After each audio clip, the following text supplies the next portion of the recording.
Shalom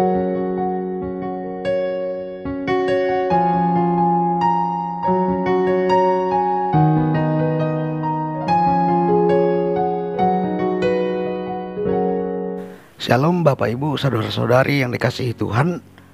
Pada saat ini kita akan mendengar serta merenungkan berita sukacita yang daripada Tuhan. Sebelum kita mendengarnya, mari kita berdoa. Damai sejahtera-Mu yang melampaui akal pikiran kami manusia ya Bapa, itulah kami persilahkan menaungi dan menguasai kami. Sebab pada saat ini kami sudah siap untuk mendengar serta merenungkan berita sukacita yang daripada-Mu. Amin. Bapak Ibu, Saudara-saudari yang dikasihi Tuhan, berita sukacita yang akan kita dengar serta kita renungkan pada saat ini dari Markus pasal 1 ayat 9 sampai 15. Beginilah bunyinya. Pada waktu itu datanglah Yesus dari Nazaret di tanah Galilea, dan ia dibaptis di sungai Yordan oleh Yohanes. Pada saat ia keluar dari air, ia melihat langit terkoyak, dan roh seperti burung merpati turun ke atasnya. Lalu terdengarlah suara dari sorga, "Engkaulah anakku yang kukasihi, kepadamulah aku berkenan." Segera sesudah itu, roh memimpin dia ke padang gurun. Di padang gurun itu ia tinggal 40 hari lamanya, dicobai oleh iblis. Ia berada di sana di antara binatang-binatang liar, dan malaikat-malaikat melayani dia. Sesudah Yohanes ditangkap, datanglah Yesus ke Galilea memberitakan Injil Allah. Katanya, "Waktunya telah genap, kerajaan Allah sudah dekat. Bertobatlah dan percayalah kepada Injil." Amin. Bapak Ibu, Saudara-saudari, berita sukacita ini bertema bertobat dan percaya kepada Injil. Bapak Ibu Saudara-saudari yang dikasihi Tuhan, perikop Markus 1 ayat 9 sampai 15 ini dapat dilihat dalam 4 bagian. Bagian yang pertama, Tuhan Yesus datang dari Nazaret ke sungai Yordan untuk dibaptis oleh Yohanes. Dia menuruti seruan Yohanes yang berkata, "Bertobatlah dan berilah dirimu dibaptis, dan Allah akan mengampuni dosamu." Bagian yang kedua, yaitu pada saat Tuhan Yesus keluar dari air, roh seperti burung merpati turun ke atasnya.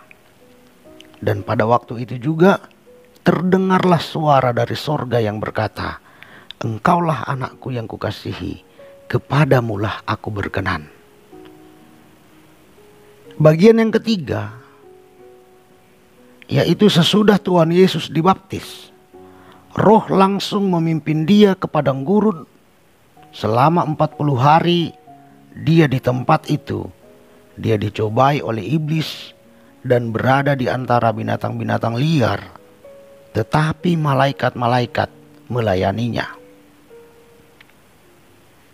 Lalu bagian yang keempat, yaitu sesudah Yohanes ditangkap, Tuhan Yesus datang ke Galilea dan dia memberitakan Injil kepada orang banyak. Katanya, "Waktunya telah genap, kerajaan Allah sudah dekat.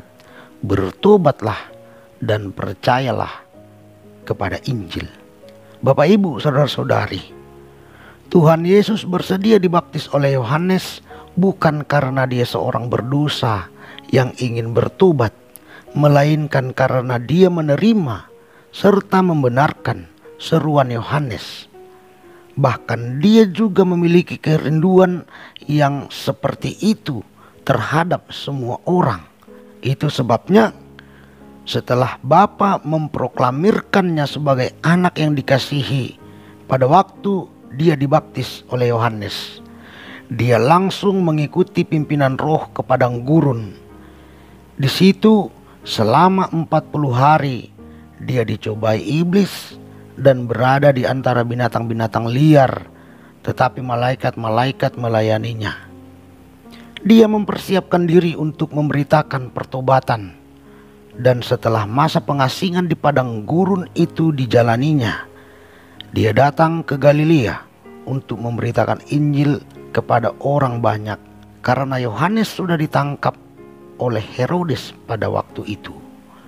Bapak, Ibu, saudara-saudari yang dikasihi Tuhan, Tuhan Yesus menghendaki semua orang untuk bertobat dan percaya kepada Injil, termasuk kita. Mengapa Tuhan Yesus menghendaki semua orang untuk bertobat dan percaya kepada Injil? Yang pertama, karena kerajaan Allah sudah berlangsung sejak Tuhan Yesus dibangkitkan dari kematian. Kepemerintahan Bapa yang selalu menyatakan kebenaran maupun kesalahan, keberpihakan Bapa pada orang-orang yang menuruti firman-Nya, dan tindakannya yang menentang orang-orang yang tidak menuruti firman-Nya sekarang sedang diberlakukan. Hanya pada waktu Tuhan Yesus masih ada di bumi ini, dikatakan kerajaan Allah sudah dekat. Namun ketika Tuhan Yesus sudah mati bahkan bangkit dari kematian, maka kerajaan Allah sudah berlaku atau sedang berlangsung. Lalu yang kedua, Tuhan Yesus menghendaki semua orang termasuk kita untuk bertobat dan percaya kepada Injil, karena semua orang, termasuk juga kita, adalah orang-orang yang tidak sempurna. Ketidaksempurnaan kita telah menimbulkan banyak kesusahan bagi diri kita maupun bagi sesama kita.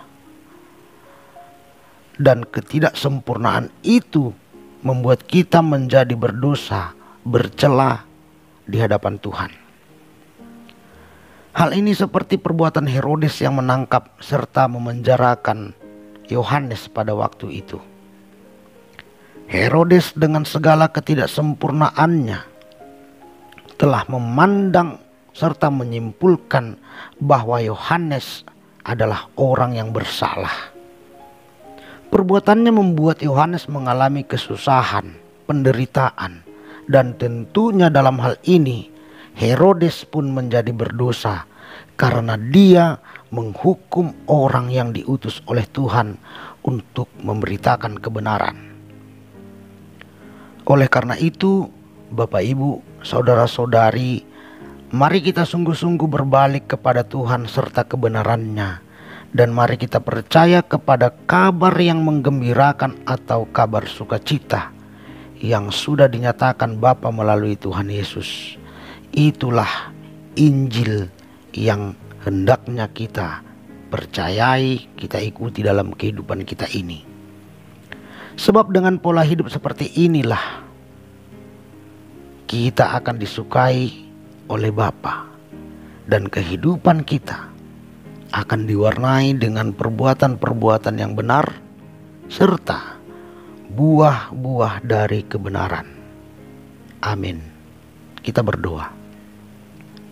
Terima kasih Bapa, karena berita sukacita yang daripada Engkau sudah kami dengar dan kami renungkan. Ajari kami untuk semakin mengertinya dengan benar, dan tolong kami untuk dapat membawakannya ke dalam kehidupan kami sehari-hari. Dalam nama Tuhan Yesus kami berdoa. Amin. Shalom kepada kita semua.